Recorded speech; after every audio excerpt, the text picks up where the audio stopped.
Order! Order! You are an incorrigible delinquent at times. Behave yourself, man!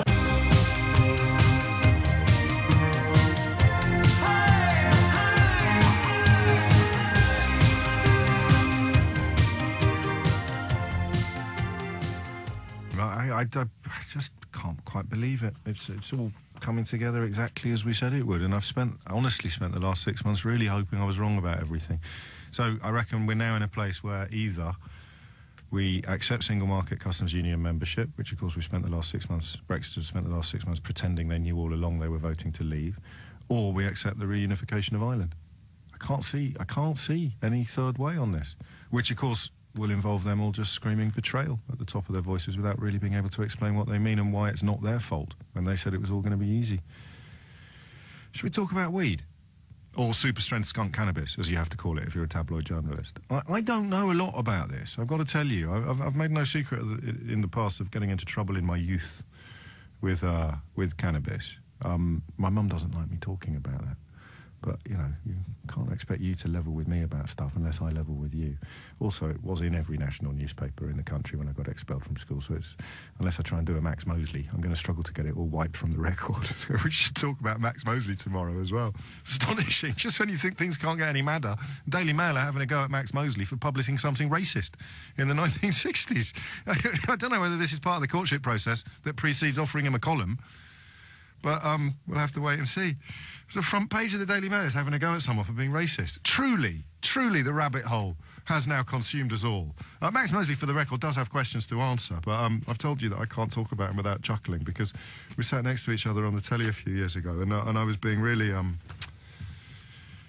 holier than thou and go, well, if you don't want them to talk about your sadomasochistic orgies, then my advice to you, sir, would be not to attend sadomasochistic orgies. I can do this sometimes. I think it's the monk's fault. I get a little bit holier than thou. And Max Mosley turned around and quite rightly slapped me down by saying, well, I didn't ask you to join in. Sort of conjured up an image of me at a sadomasochistic orgy with Max Mosley.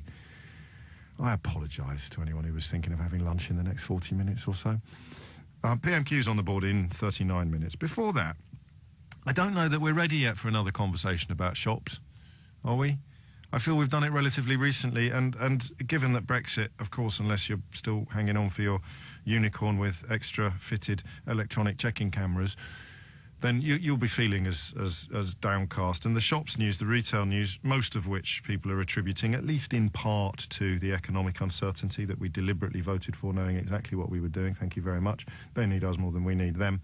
Toys R Us crashed into administration this morning, 3,000 jobs at risk in the UK. I really hope they can find a way out of this. You forget, you know, what it's like just to turn up at work and being told that there isn't any work anymore. Similarly, Maplin has collapsed into administration, the electronics shop, in which I don't think I've ever seen a woman. Have you ever seen a woman in Maplin?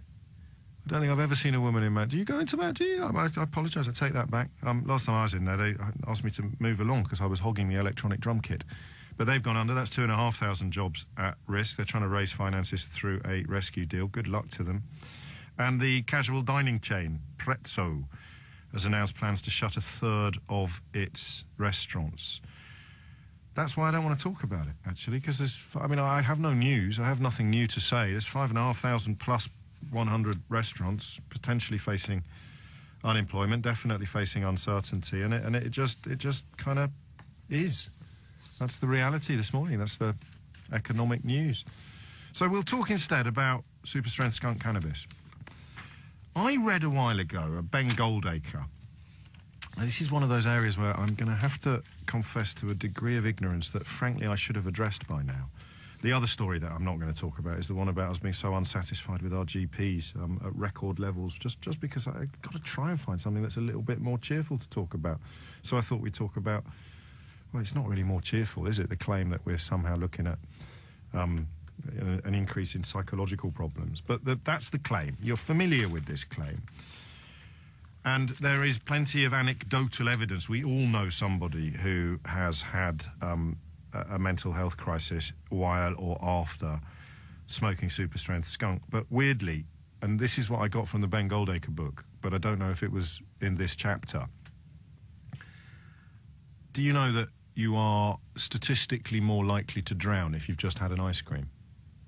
Did you know that? Think about it. You're statistically more likely to drown if you've just had an ice cream. What? He's gone. He's finally gone nuts. He's gone. No, it's true. And when you think about it, it's also obvious. Because the likelihood of you having an ice cream increases exponentially according to whether or not you're at the seaside on a hot day. I know we all have ice creams in other circumstances, but the circumstances in which we're most likely to have an ice cream are when we're at the seaside on a hot day. If you're at the seaside on a hot day, not only do you exponentially increase the likelihood of you ordering an ice cream, you also exponentially increase the likelihood of you getting into the sea. And you are considerably more likely to drown if you are in the sea than you are if you're on your sofa in Kidderminster.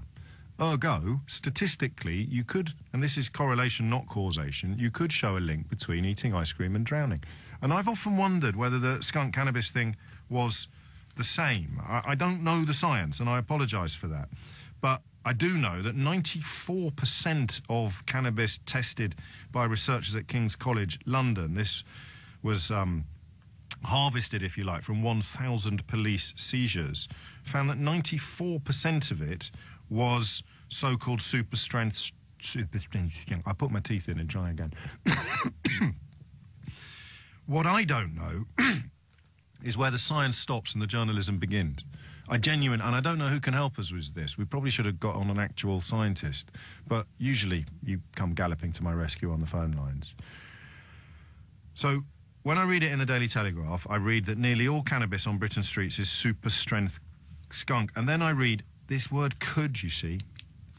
Even in a newspaper that used to be for grown-ups like the Telegraph, it could be contributing to the rise in mental health problems. Not it is.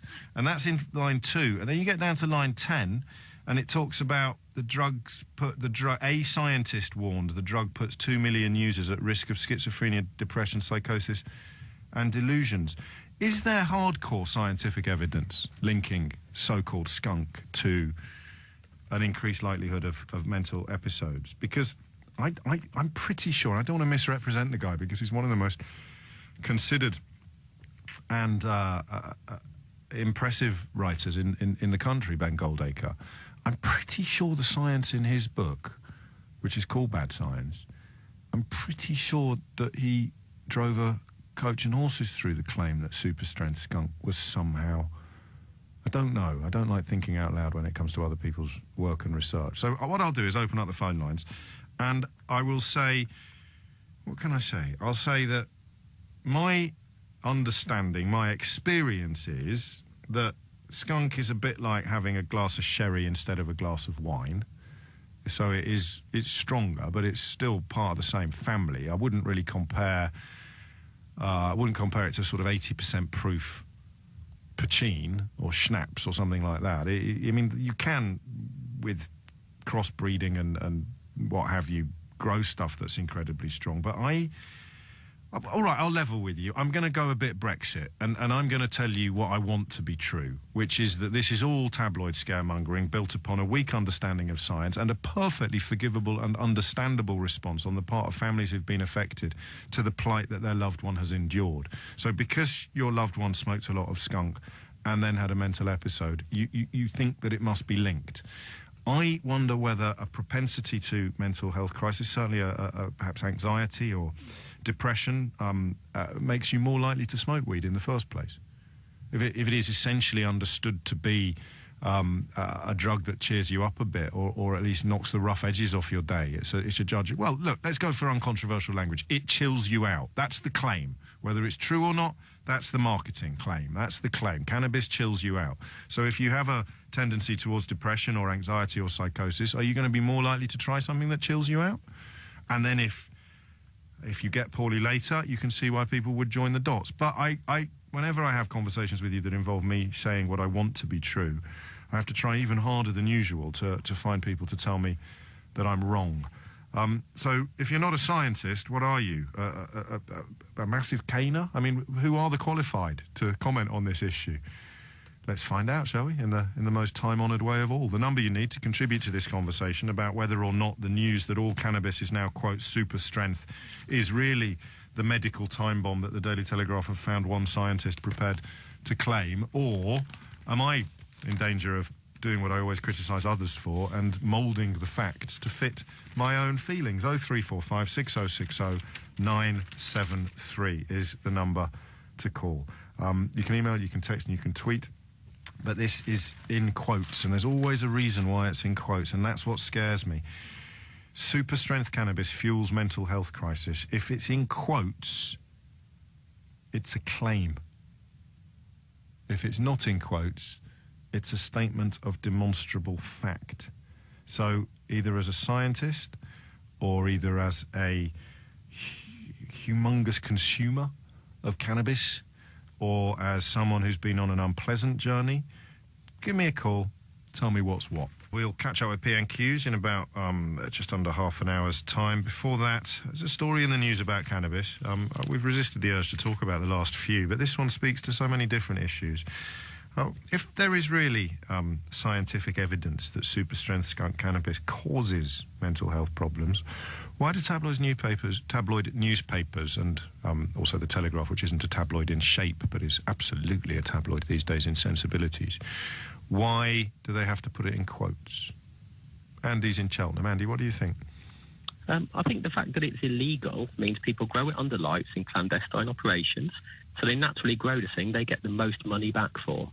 You know, if it wasn't illegal, it could be grown in greenhouses, which is, you know, far more economical. It also would have far higher levels of CBD and lower levels of THC, because that's one of the things. Don't blind us with science, and I don't mean that as a criticism. I just mean there's lots of people listening who you've already lost. Okay, well, there's two different elements, and the mix of them. THC is what's more likely to give people psychological problems. Is it, though? Is that proven? Yeah, because that's a psychoactive element of it, whereas CBD isn't. And you get more... So anything psychoactive, then, could be described as contributing to mental health problems? Anything? Yeah, but there's not many other psychoactive things that people abuse to the same level. And something that would make you happy, James, is partly due to Brexit. Because hashish and other types of cannabis are generally sold in euros because they're smuggled through Europe. And as the exchange rate has changed, they've become more expensive, so people can get less stoned for their money. So we're now seeing the heads at the Daily Mail that haven't popped after they've run a front page complaining about somebody else being racist are now popping at the thought that super strength skunk cannabis is being boosted by Brexit.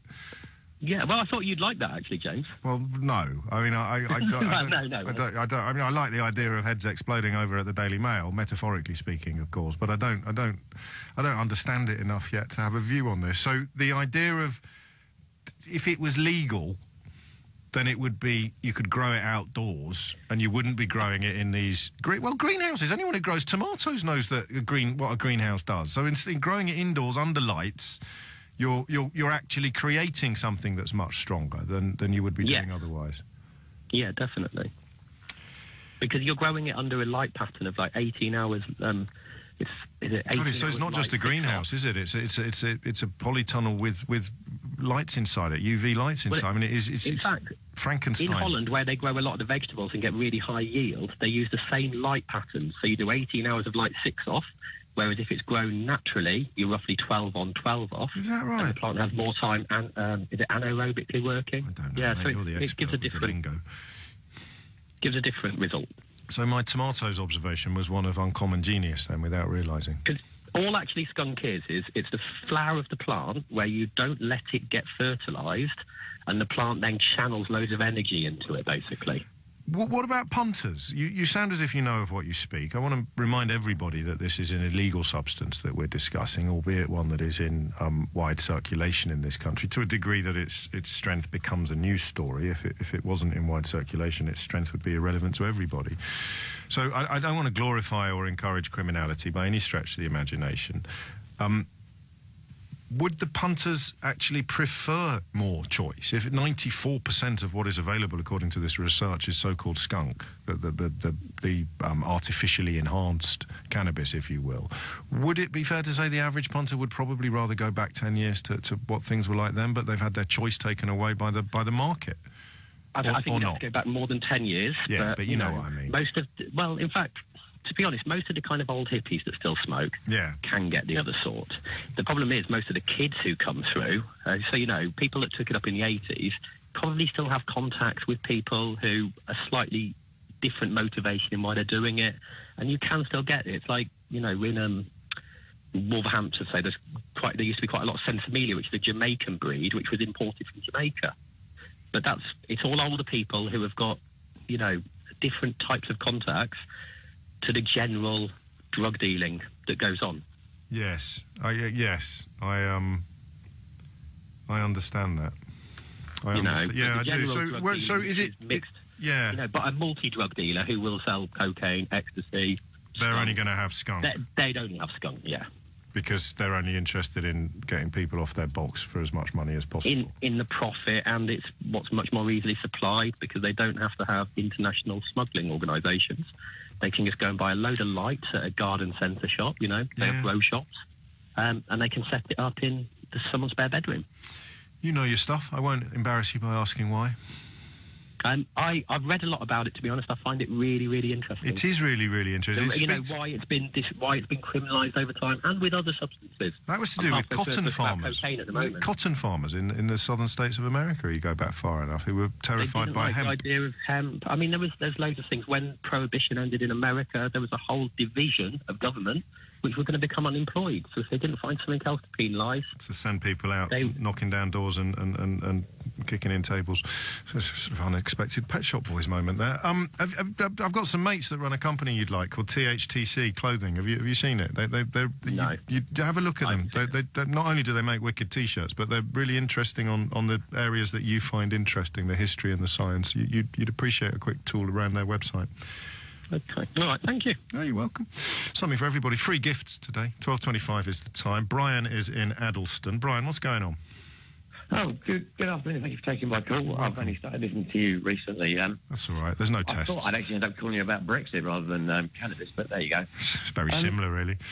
Both send people loopy, apparently, according to the news today.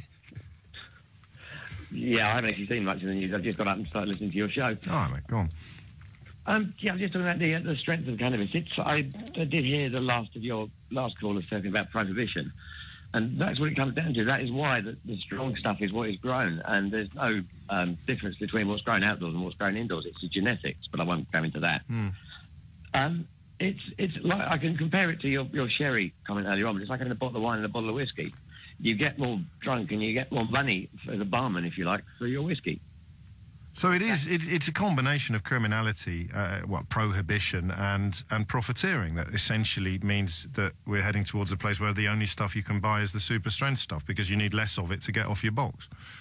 Exactly. That's exactly what it is. You just need a small amount and it will get you stoned. Whereas in the old days, you know, you'd smoke a big bong or a big joint or whatever and it would just... Outrageous behaviour. What's your interest in this? I'm a medical user myself. Illegally? Yes, I've got chronic liver disease. It actually helps me stop drinking. I see, so you're an alcoholic? I am, yes. And I'm an alcoholic. And cannabis allows you to get outside of yourself without poisoning yourself, so to speak? Yeah, that's it as well. In a medicinal way, it helps me to eat. It helps me to... with pain as well. I've got quite a fair bit of pain, but...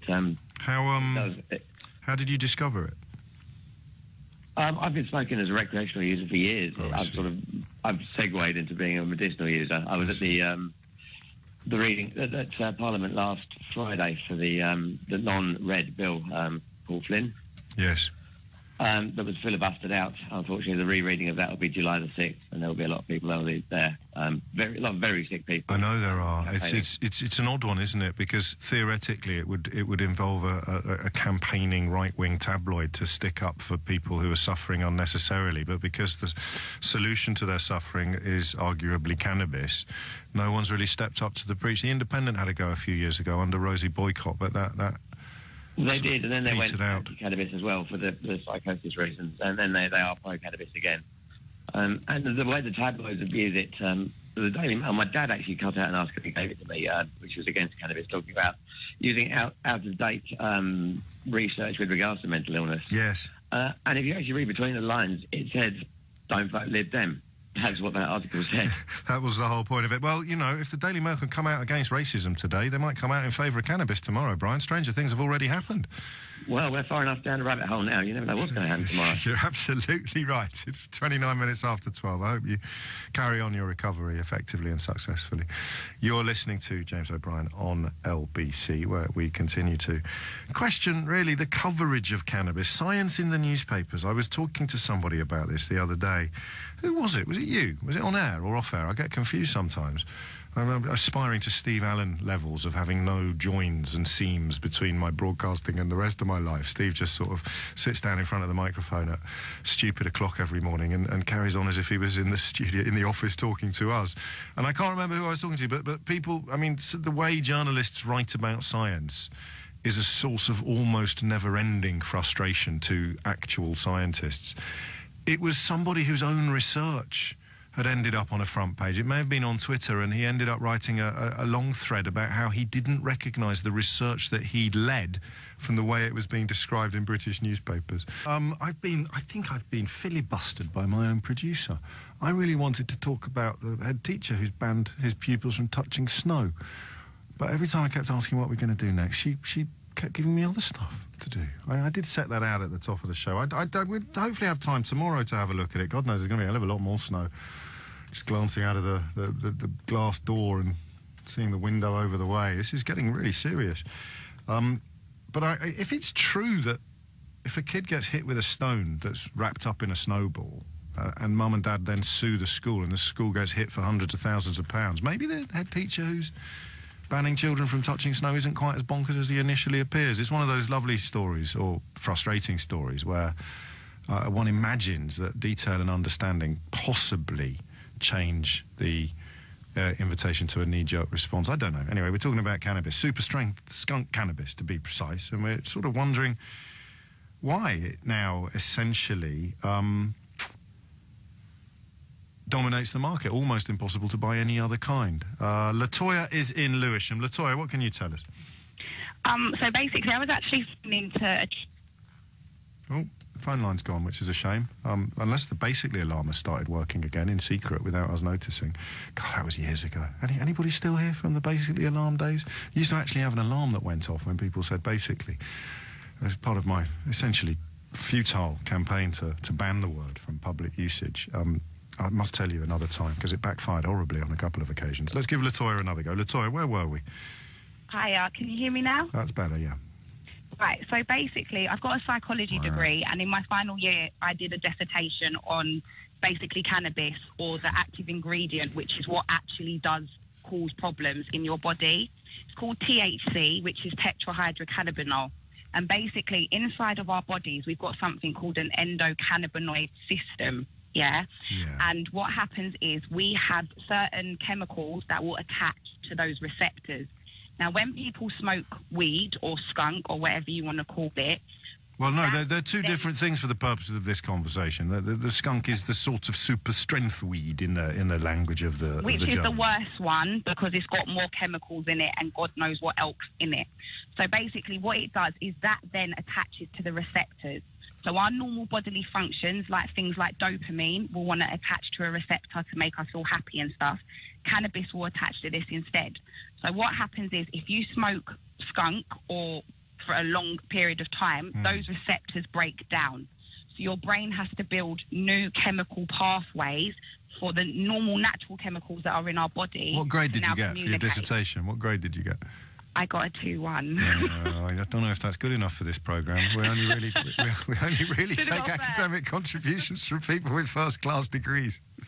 Yeah, sorry. No, it's all right. Basically, you've blinded me with science. I understand you up to a point, and you subscribe very much to the school that there is scientific evidence for the dangers. But how much would you? I mean, how much? The problem is measuring. It should be banned. Yeah, do you? No, I don't. No. Because what I think we've got evidence of is people like Amsterdam show us that because they have regulated it, their mental health status is not as bad as ours. So I feel like sometimes maybe we need to try a different route. When they actually legalised cannabis in the Netherlands, and I only found this out recently from my nail technician because she actually lived over there. Oh, yeah. And she basically said... From your nail technician. That's 2 days running we've had nails on the programme. Yesterday it was Andy, wasn't he? He was waiting outside in Windsor chatting to the homeless people while his wife went in to get neutrals. Well, did you? Yeah. I bet you didn't get neutrals. No, I didn't. I got nude. I got nude. Oh, it's all about the nudes and the neutrals on this programme. Pretty much. Seriously, if you need your current affairs chat to be punctuated regularly with nail-based gossip, this is the show for you. Carry on, Latoya. Well, no, it was because she lived from the Netherlands, so she was actually telling me what she'd experienced. But basically, she said when they legalised cannabis in Amsterdam, the crime rate dropped. The mental health rate dropped because people weren't necessary. People can know what they're smoking. I've been to Amsterdam myself, and I don't smoke. I did try cake. I would put my hands up to that. Yes. But when you actually go into the cafes, they have got the different types of cannabis, and then they tell you the strength of what you're smoking. So there in a Steve McLaren accent, quite often they talk about the strength of the stuff. You don't know that joke, do you? Yeah. No, sorry, I don't. All right. But they basically, it's on there, and you know what you're smoking. I think we're living in a society today now where, yes, there are a lot of young, bored children, I'd like to say, yes. And they are sitting there and they are smoking because they have nothing better to do. And they're smoking too much weed, and they're smoking the wrong kind of weed. Strength. Yeah. Yes. And if there was a little bit more regulation, transparency, and dare we say it, decriminalisation, everybody would win except organised criminals. Pretty much, but then why is that a bad thing? No, that's what I'm saying, because the Daily Mail head explodes when you point out that the only people on their side of the argument are the international organised criminals who would be smuggling people and guns as happily as they'll smuggle cannabis, and the sort of mad right-wingers. They're the only people that want things to carry on as they are. Yep, pretty much. And I'm not being funny or anything, but people have even said the financial implications on the country, the amount of money that probably does go into that, and we don't even know about it. That could be money that could be going back into our actual country. Well, we complain all the time about our money. There could be tax on it. There could be regulations. I tell you what we need. We need a big bus, Latoya, you and me. Yes. We'll drive around with a big bus and say, we spend X million pounds a year on cannabis. Imagine if we could give it all to the NHS. Exactly. That would work a treat. That. And of course, the medical side of it is something I keep meaning to do a programme about. There's an organisation called LEAP that have been in touch quite a few times. In fact, I got a lovely email from the head man there, and I've just remembered I haven't replied to it. That's because I'm rude and ignorant, and I apologise. I'll sort that out imminently. Latoya, thank you. Lovely nails. Elizabeth is in St Clears in Carmarthen. Elizabeth, what made you pick up the phone? Oh, hi. The same reason as most other people. It's the criminal gangs that are making the super strength skunk the most popular thing on the street, because that is street weed. That's all. That's what they get the most money for. They pump it full of other chemicals to make it. Do we know that? I mean, you can't pump it full of other chemicals. You can just grow it in hot houses and artificial lighting.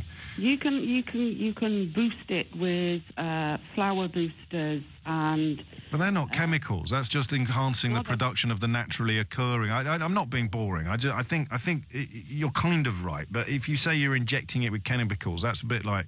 No, you feed it with chemicals, like you feed your tomato plants. But we do it. You know. We do no, all right. I stand corrected. That's a good. I like the tomato parallels, and so it's like baby bio or some form of fertilizer. Yeah, and they are chemicals. You're right. They are chemicals. Yeah, and you're they're right. fed to the plants to make them bigger, to make them stronger, to make the yields bigger, so they get more money. Yeah. I think that. I mean, we were filibustered on Friday in the House of Commons. How come so many people involved in that are listening to me today? Did word go out that I was going to start talking about super strength skunk cannabis, or was everyone listening already?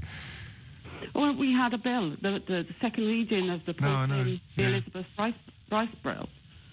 That was filibustered. There was a gentleman arrested at that for supplying. Well, he said on Sky News, didn't he, that he was going to? Is that gentleman? Yeah. He said on Sky News. He's saving lives. That man is saving lives.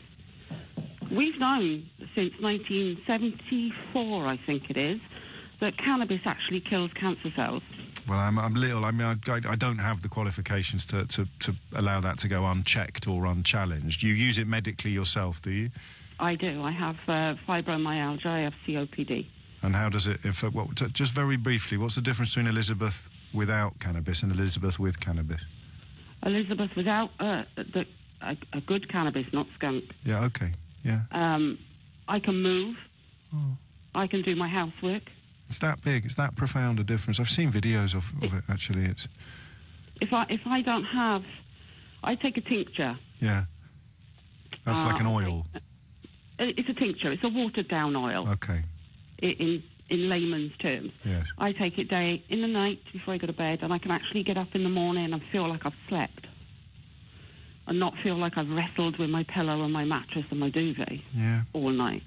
It must break your heart to see the ignorance that is out there that effectively criminalises you for wanting to minimise the pain that you're in. And without taking hundreds of painkillers that the doctor gives you, that is much more addictive. What does your doctor say?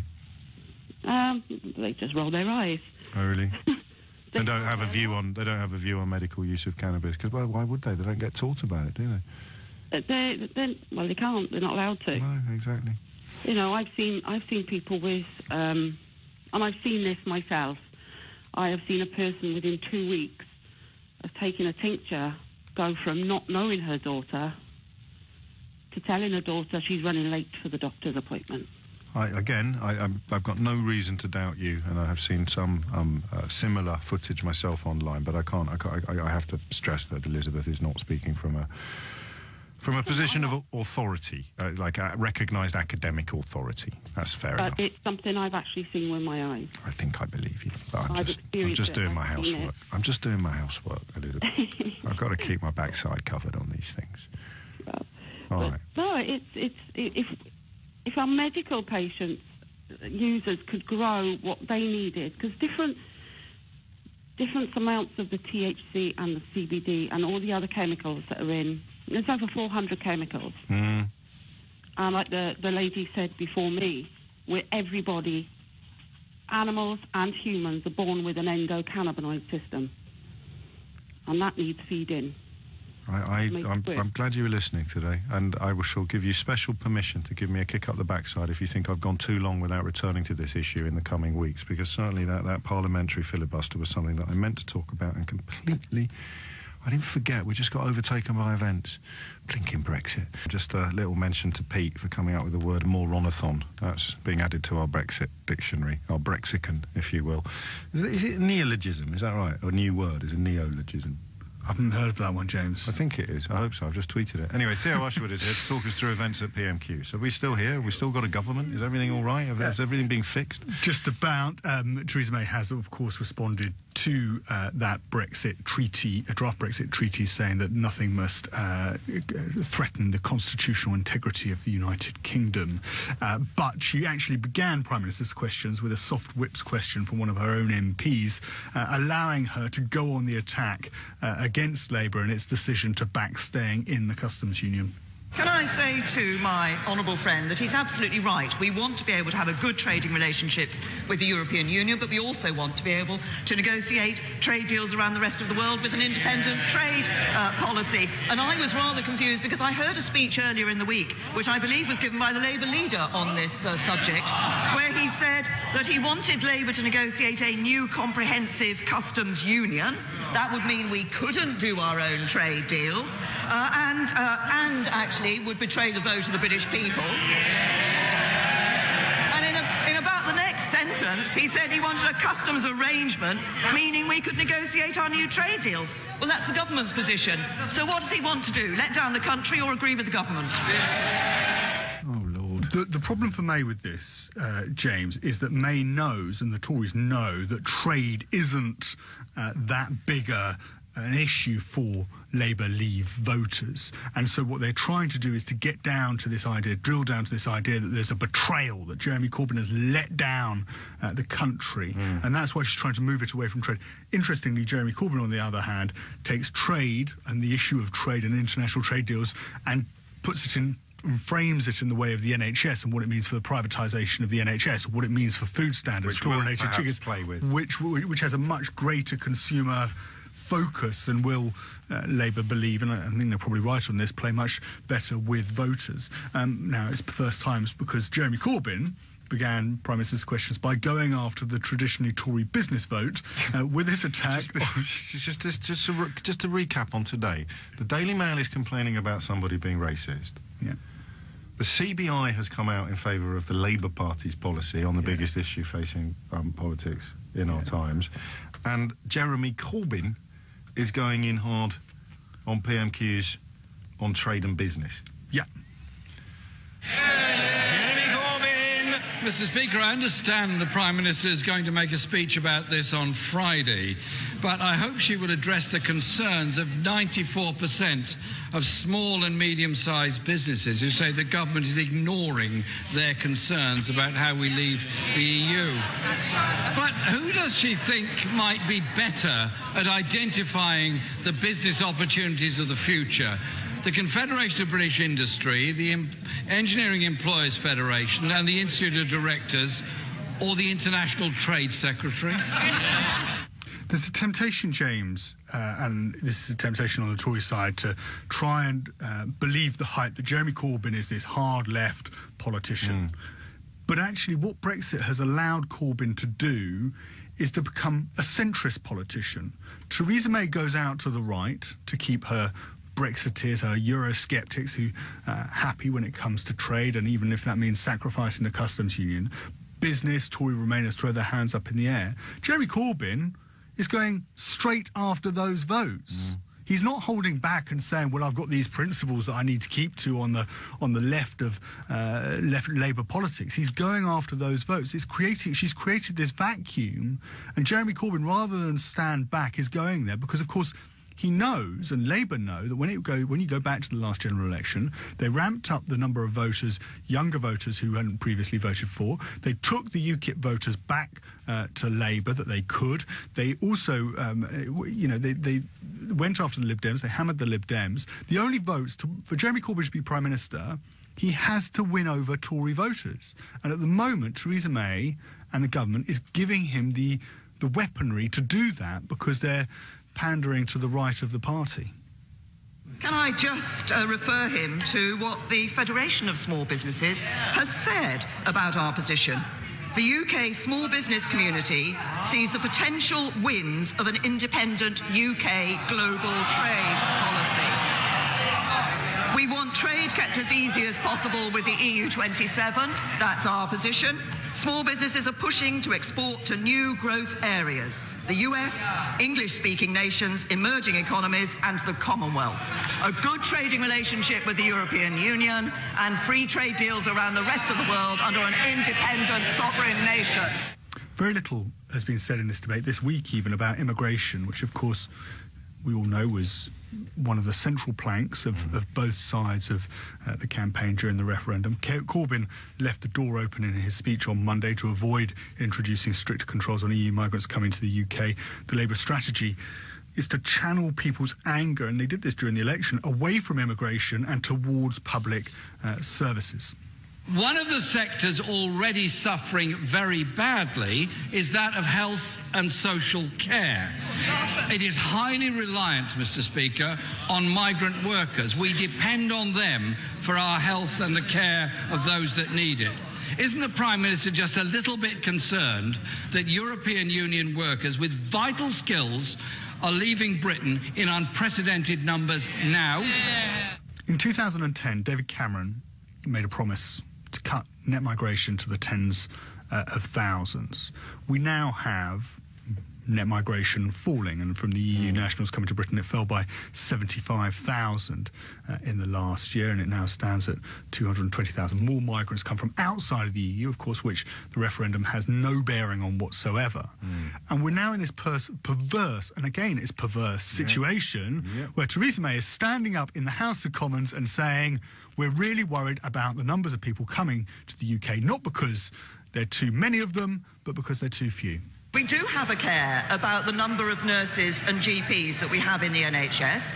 That's why we have set the highest levels of training, numbers of people in training for both nurses and GPs. It's why we've significantly increased the opportunities, not just for people who are coming from the European Union to work in our National Health Service, but actually for those people here in this country who want to work in our NHS to get those training places and do the excellent job that we know they will do for patients in our National Health Service. Oh, happy days. Yeah, Theresa May there saying that net migration, they were worried about it because they would need more. Not enough people coming. Daily Mail's already gone down that rabbit hole, even before today, when the Daily Mail Hurrah for the Black Shirts by Viscount Rothermere Daily Mail is now complaining about the Black Shirts founder's son being a racist in the 1960s. And they've already run headlines that say, ha-ha, look, it's not as bad as you thought. Not that many people are leaving, without realising that they've spent the last 20 years telling everybody that it was people who need to leave. Yeah.